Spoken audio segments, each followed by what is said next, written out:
So this is the building where for 42 years, God had us worship. As a church, we thought we were good. As a church, we were comfortable. However, God had better, bigger dreams than what we had. My name is Moises Capetillo, and this is the testimony of the Church of God Seventh Day in Albuquerque.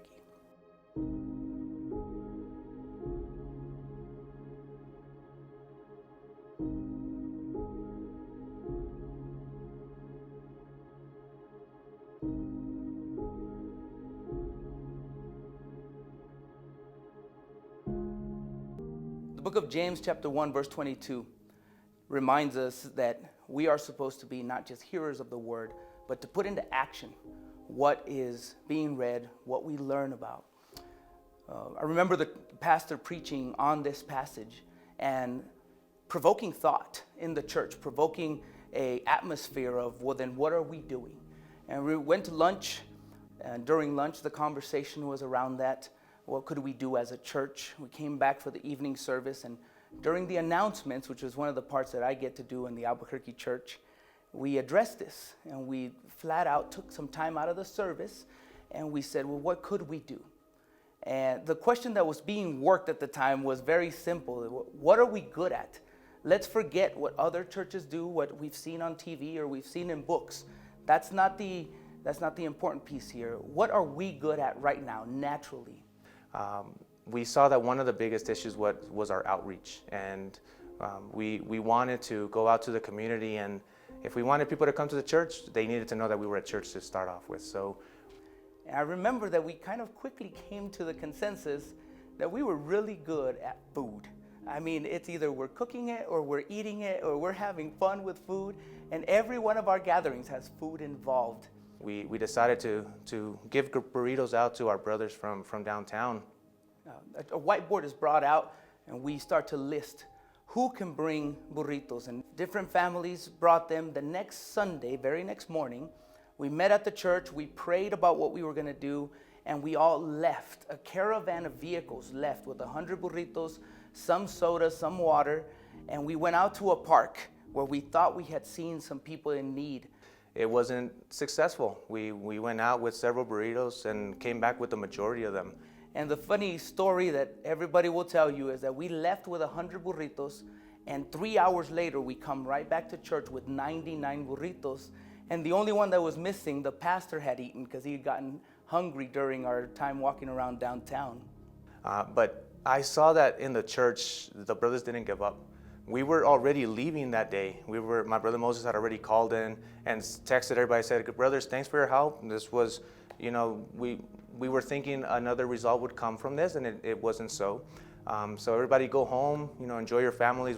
We'll talk about this on Wednesday and into Saturday. Next morning we went out and we found some people. And once we found that group of people, we asked, where can we go? Where is the biggest need in the community?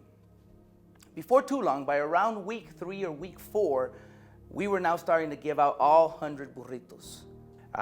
From then on out, we decided that we needed to bring more burritos, and it became, the burritos weren't enough. We had to open up our doors at the church, and I remember we started to take 2 empty 15-passenger vans out to downtown, and the brothers would gather in front of the location, right in front of the 7-Eleven downtown. And they were expecting us to bring down bags of burritos. They were expecting us to bring coffee and soft drinks. And this time it didn't happen. I remember my brother Moses gets off from the car, or from the 15-passenger van, and myself and other brothers from the board, and they're staring right back at us with our empty hands. And my brother says, we're going to do something different this time. Who wants to go have a warm meal at the church? And the vans, both of the vans, got filled with under a minute, which has to be a record somewhere. Several of these brothers accepted the gospel, and they accepted baptism, and they accepted being part of our church. And it led to many, many things. There was a necessity there in the church. Our church was located in a residential area where there wasn't enough parking. There wasn't enough building space for us to have the services. Very regularly were we having to bring chairs out, and brothers were having to stand during the service because there wasn't enough space. So we were talking about moving out and finding a new building for many, many years. However, God had different plans, because one day we were about 72 hours before the Lord's Supper, and we come to the building to clean it, and we find a red tag where the fire marshal had been studying the pattern of our traffic, foot traffic, and parking needs that we had.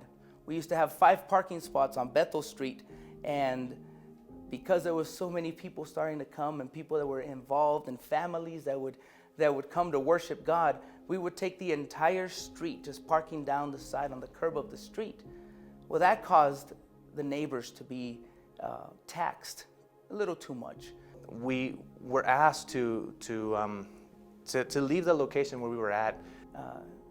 We were not allowed to use it anymore. We were to cease and desist utilizing that building as a church. There was some complaints from an elderly couple there in the neighborhood where they thought we were making too much noise. So we said, you know what, let's address this. We're not here to make enemies, we're here to make friends. So we changed our service time so that we wouldn't be a nuisance to the community if we left at 9:30, 10 o'clock, 10:30 at night, and we might make some noise, some kids are laughing.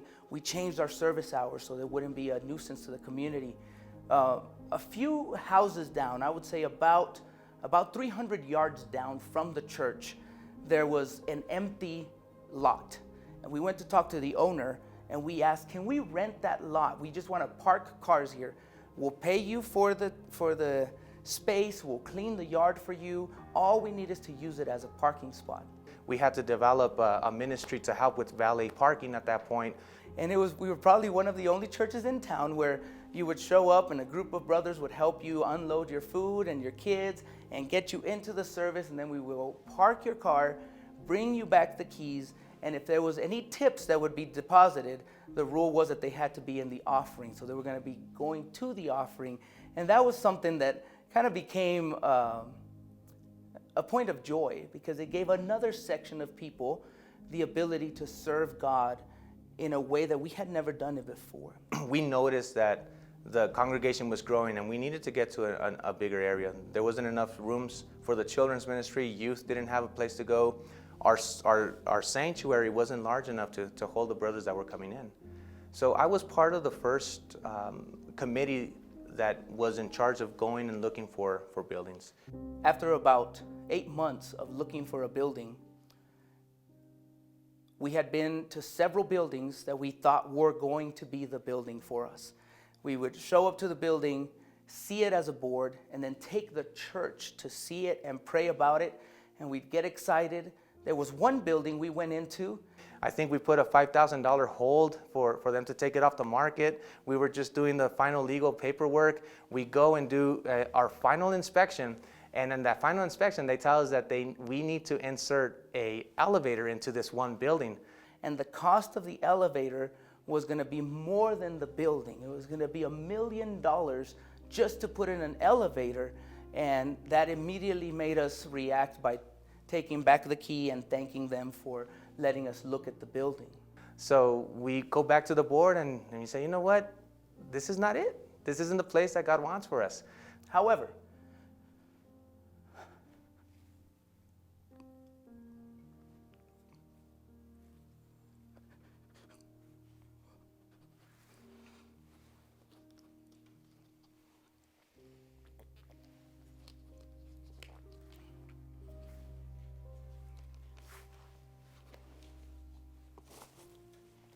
sorry.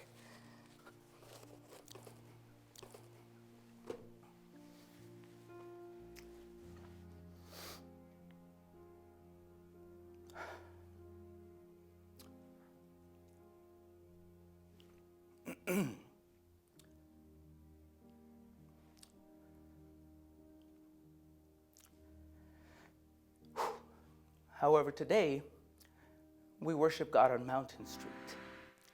And we do this because God led us here. And at first we didn't really like it. I remember my brother Moses seeing the email, and I asked him about it. He's like, yeah, I don't know about that place. And I told him, you know what, we need to give it a shot. Let's go look at it, you and I.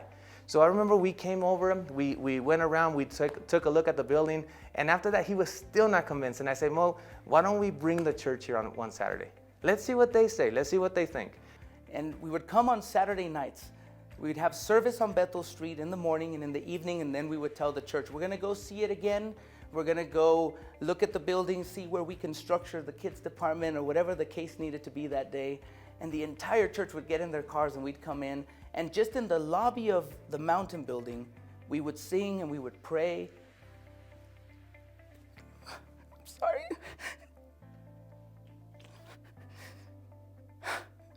And I remember praying right here where we're at. We asked God that if He wanted it for us, that to make everything easy. Today we feel like the people of Israel that were given a blessing beyond anything we deserve.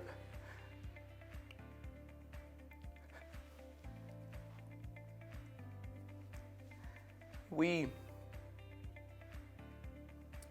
found that the cost of the building was $750,000, which is way, way beyond what we could ever afford. There was a time where I was starting to doubt, are we doing the will of God? Or are we doing what we want to do? And that's a scary place to be in, because I myself was being worked spiritually throughout this time. We got a call one day that the owner had needed to move town, gone into Texas to live with their family, and she had dropped the cost of the building to $350,000. We had $50,000 for down payment. And now the cost of the building is within our range, but now we need to get a bank to finance this. And we went to 5 different institutions. We would take them the paperwork and we'd tell them our story, and at the end of the interview process and several weeks of questions, the answer kept being no.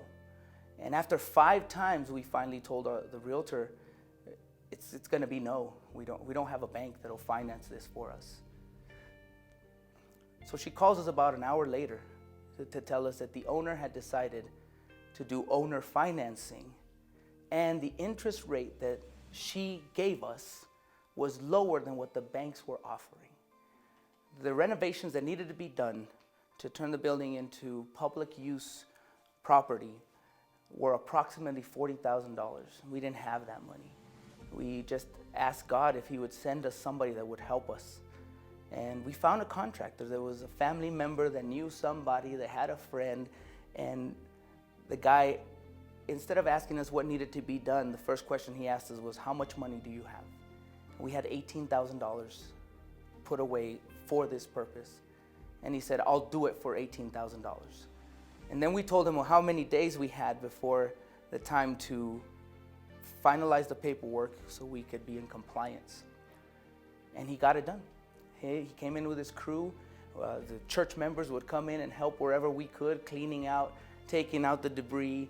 And the entire church just has a beautiful memory of renovating the building that God had just given us with joy.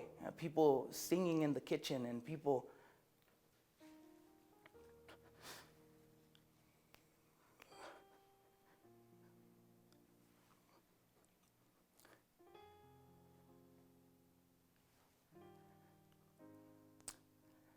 just excited to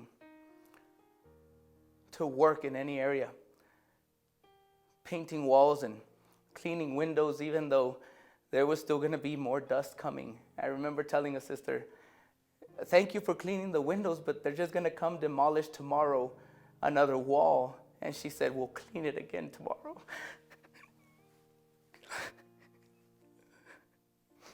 To the Albuquerque brethren, it means the world to us.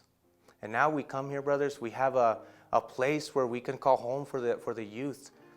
If I can go back on the story, when we used to be in the old building, it was the sanctuary and it was the kitchen, and that was it. Those were the only 2 places. When we came to this building, God gave us an area where every children's class or age group has their own class. We have a youth room. And we realize that this is because the Church of God Albuquerque continues to find ways to worship God throughout the week. The respect that the Albuquerque Church wants to offer God, not only in this building, but anywhere where we worship, is something that we try to instill in all the age groups, from adult to young adults to children's. Everybody needs to realize that what we have here is a privilege. This is the gift that God has given us.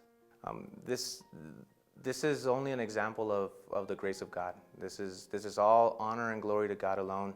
We're still learning ourselves, and there's a lot that we need to take into consideration. But what God has done in the Albuquerque Church, and it's only for His glory, is that He made real in us the verse in Ezekiel, and He changed not our faces, He changed the heart of the people. And now we are a church that wants to worship God in any way, regardless of where we are or what role we have to take. Every member of the church, from young to old, is looking for a way to serve, and that is the biggest blessing that we can have.